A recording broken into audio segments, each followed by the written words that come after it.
చిల్లర ధరల ఆధారిత ద్రవ్యోల్బణం చరిత్రాత్మక స్థాయికి క్షీణించడం సహా పారిశ్రామిక ప్రగతి కూడా తగ్గుదల నమోదు చేసిన సమయంలో రిజర్వ్ బ్యాంక్ వడ్డీ రేట్లు తగ్గిస్తుందనే అంచనాల మధ్య మదుపర్లు కొనుగోళ్లు జరపగా స్టాక్ మార్కెట్లు ఇవాళ నూతన రికార్డులను లిఖించాయి. బొంబాయి స్టాక్ ఎక్స్చేంజ్ సూచీ సెన్సెక్స్ తన చరిత్రలో మొదటిసారి 32,000 బెంచ్ మార్క్ పైన ముగిస్తే జాతీయ స్టాక్ ఎక్స్చేంజ్ సూచీ నిఫ్టీ 10,000 మార్కు చేరువైంది. క్రితం 3 సెషన్లలో 444 పాయింట్లు లాభపడిన సెన్సెక్స్ ఇవాళ మరో 252 పాయింట్లు ఎగబాకింది. ఈ ఉదయం 31,896 పాయింట్ల వద్ద ఉత్సాహంగా ప్రారంభమైన సూచీ చిల్లర ధరల ఆధారిత ద్రవ్యోల్బణం చరిత్రాత్మక స్థాయికి క్షీణించిన వేళ ఆర్బీఐ వడ్డీ రేట్లు తగ్గిస్తుందనే అంచనాల మధ్య మదుపర్లు కొనుగోళ్లు జరపగా ఆద్యంతం అదే జోరు కొనసాగించింది. ఒక దశలో 31,893 వద్ద కనిష్ట స్థాయిని నమోదు చేసిన సూచీ తర్వాత ఏ దశలో కూడా వెనక్కి తగ్గలేదు.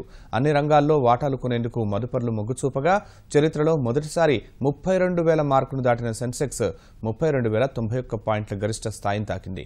చివరకు 32,037 పాయింట్ల వద్ద స్థిరపడిన సూచీ మరో రికార్డును సృష్టించింది. జాతీయ స్టాక్ ఎక్స్చేంజ్ సూచీ నిఫ్టీ కూడా అదే జోరును కనబరిచింది. ఒక దశలో 9,897 పాయింట్ల గరిష్ట స్థాయిని తాకిన నిఫ్టీ చివరకు 9,892 వద్ద ముగిసింది.